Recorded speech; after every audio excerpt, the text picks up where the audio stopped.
ചാലിശ്ശേരി പള്ളിയിൽ കുര്യാക്കോസ് മോർ യൗസേബിയോസ് മെത്രാപ്പോലിത്തായുടെ 55-ാം ജന്മദിനാഘോഷം ആഘോഷിച്ചു. Chalissery saint Peter's and saint Paul's യാക്കോബായ സുറിയാനി പള്ളിയിൽ 8 നോമ്പ് പെരുന്നാളനുബന്ധിച്ച് മുഖ്യ കാർമ്മികത്വം വഹിച്ച ഡൽഹി ഭദ്രാസനാധിപനും UAE പാത്രിക്കൽ വികാരിയും മുൻ തൃശൂർ ഭദ്രാസനാധിപനുമായ കുര്യാക്കോസ് മോർ യൗസേബിയോസ് മെത്രാപ്പോലിത്തായുടെ 55-ാം ജന്മദിനം വിശ്വാസികൾ ചേർന്ന് ആഘോഷിച്ചു.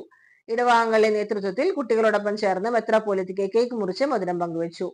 മെത്രാപ്പോലിത്തയായ ശേഷം ആദ്യമായി ചാലിശ്ശേരിയിൽ 35 ജന്മദിനം ആഘോഷിച്ച മധുരസ്മരണകൾ പങ്കുവച്ച തിരുമേനി അതേ മണ്ണിൽ വീണ്ടും 55-ാം ജന്മദിനം ആഘോഷിക്കാനായി സന്തോഷം അറിയിച്ചു. ആഘോഷത്തിൽ ജന്മദിനങ്ങൾ അപ്പം പങ്കുവയ്ക്കുമ്പോഴാണ് പൂർണ്ണമാകുന്നത് തിരുമേനി പ്രസ്താവിച്ചു. ഡൽഹിയിൽ വിശപ്പ് രഹിത ഡൽഹി പദ്ധതിയുടെ ഭാഗമായി തെരുവോരങ്ങളിൽ കഴിയുന്ന നിലാരംബർക്കായി കഴിഞ്ഞ 8 വർഷമായി എല്ലാ ദിവസവും ഭക്ഷണം വിതരണം ചെയ്യുന്ന മെത്രാപ്പോലിത്ത നേതൃത്വത്തിൽ തുടരുന്നു. UAE യൂത്ത് അസോസിയേഷനുമായി സഹകരിച്ച് വീടില്ലാത്തവർക്ക് ഭവനം നിർമ്മിച്ചു നൽകി വരുന്ന പദ്ധതികൾക്ക് നേതൃത്വം നൽകി വരുന്നു. കൂടാതെ നിരവധി ജീവകാരുണ്യ പ്രവർത്തനങ്ങൾ നടത്തുന്നുമുണ്ട്. 1992-96 കാലത്ത് കൽക്കട്ടയിലെ മദർ തെരേസയോടൊപ്പം പ്രവർത്തിച്ച അനുഭവം തിരുമേനിക്കുണ്ട്.